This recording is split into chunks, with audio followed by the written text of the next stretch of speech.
Saviez-vous que le cancer colorectal est l'un des cancers les plus fréquents dans le monde, touchant à la fois les hommes et les femmes, en particulier à partir de l'âge de 50 ans? Il se développe à partir de cellules anormales situées dans le côlon ou le rectum, souvent à partir de polypes qui deviennent cancéreux avec le temps. Les principaux facteurs de risque incluent une alimentation pauvre en fibres et riche en graisses animales, le tabagisme, la consommation excessive d'alcool, la sédentarité, l'obésité, ainsi que les antécédents familiaux de cancer colorectal. Dans ces premiers stades, le cancer colorectal peut être asymptomatique, ce qui rend le dépistage par coloscopie essentiel pour une détection précoce.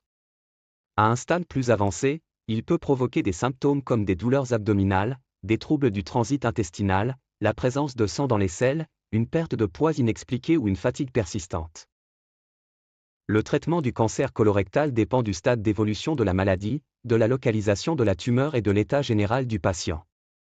La chirurgie est souvent le traitement de première intention, elle consiste à retirer la partie atteinte du côlon ou du rectum, parfois accompagnée d'une colostomie temporaire ou permanente.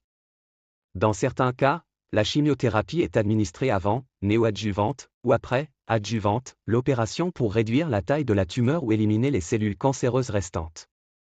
La radiothérapie est principalement utilisée pour les cancers du rectum afin de diminuer le risque de récidive locale.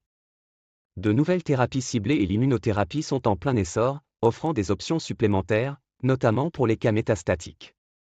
Le suivi après traitement est crucial pour détecter toute récidive et améliorer la qualité de vie des patients. Une prise en charge multidisciplinaire et personnalisée reste la clé pour augmenter les chances de guérison. Aimez, partagez et suivez-moi.